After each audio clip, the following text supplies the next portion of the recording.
Hello my dear friend, this is Phil again and welcome back to my channel. Today I brought more news about the weapon rebalance that Bethesda is doing on the PTS. And this time it's the auto melee weapon. To be specific, the auto axe and the chainsaw. What they said in their update notes is they removed the hidden minus 50% damage debuff from all 200 automatic melee weapons. That means basically a 50% overall damage buff to all the 200 auto melee weapons. That's the good news. Now, the not good news here is they actually changed how the modes actually affect the ballistic damage and elemental damage on those automatic weapons.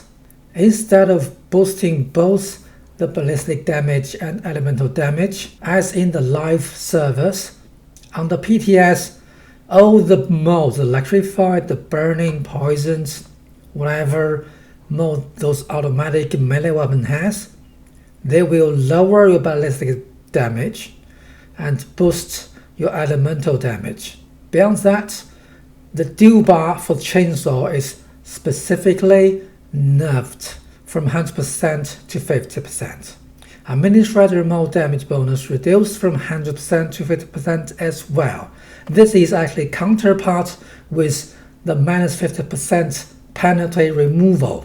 So basically the buff has been mitigated by the nerf. The chainsaw and the minigun shredder should perform more or less the same on both live server and the PTS. But Bethesda actually increased the unmodded damage, which is the ballistic damage of the auto axe, by 20%. That's a big jump. I'm not going to talk about the cattle prods here. I'm going to focus on the auto melee because they are the meta melee weapon currently in the game. By just reading the notes, the impression I got is the auto axe has been significantly buffed. Not only 50%, it's actually 70%. So I did some tests on both the live server and the PTS to find out whether my understanding is correct or whether the weapon performs exactly the same way that Bethesda wants them to. Now let's start from the live server. I crafted an auto axe. Now the pip-point damage number is 112. I do not have any emote because I want to see the raw damage. As the note said, they boost the base damage 20%. And this is not a 200 melee weapon build. I only use martial artist and Caesar perk. I remove all the other damage perks like tenderizer. Remove it. I'm a blooded build, so I'll keep the nerd rage perk. I keep the dodgy. I removed the adrenaline. And regarding legendary perks, it's all special perks plus the funky dirt, because I'm gonna take the Monarch Queen as one of the testing subjects. This card's gonna keep me live longer. Now first of all, let's test the auto axe on Super Mutant on live server. Level 75 Super Mutant. Damage per hit 31.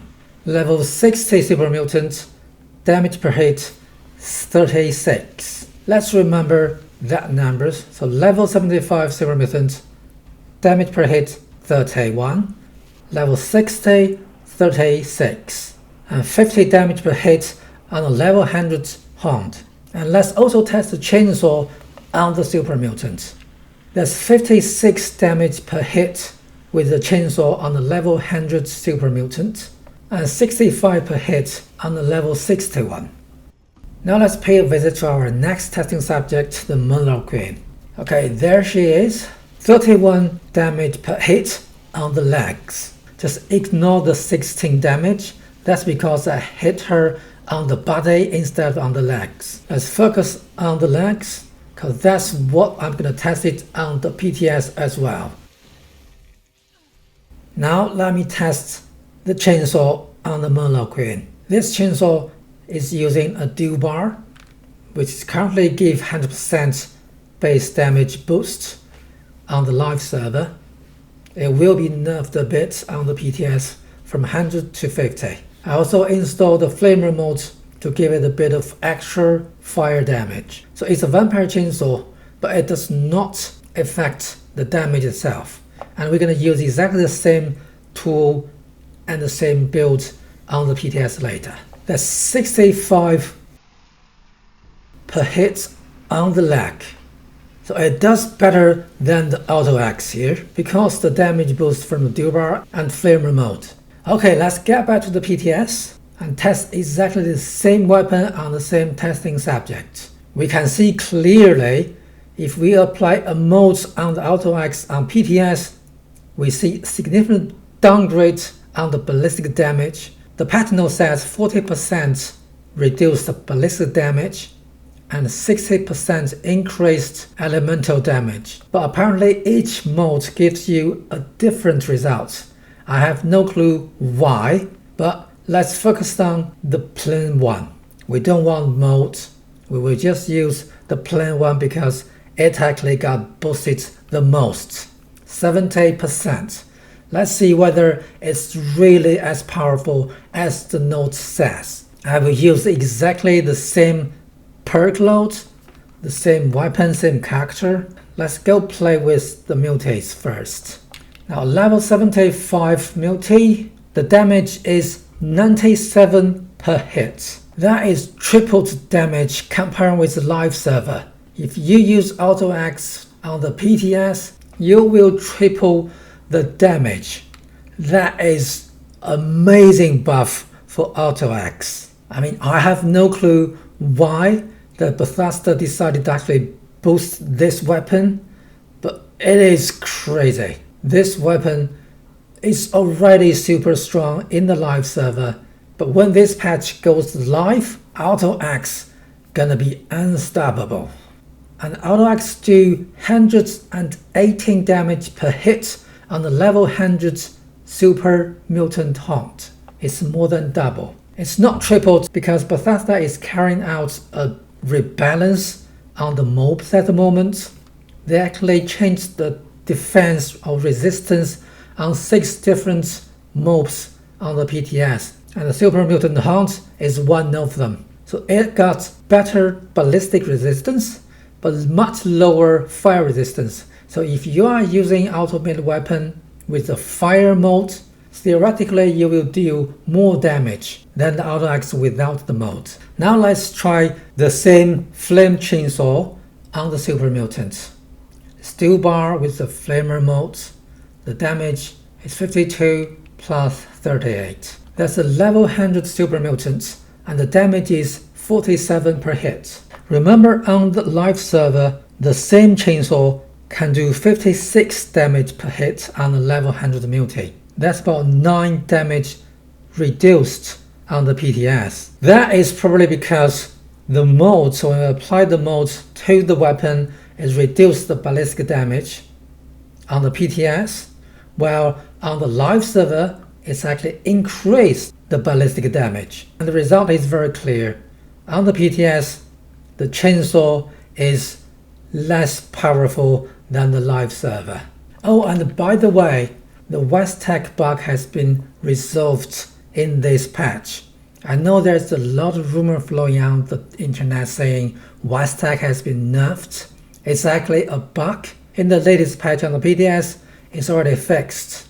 As you can see, I'm actually fighting a lot of level 100 super mutants inside the Westech. So good news for you, Westecher. Just stop complaining now. Now let's play with the Murloc. On the leg, 51 is the damage to the leg. Well, remember on the live server we did 65 per hit on the same queen. Now we are 14 points less on the PTS.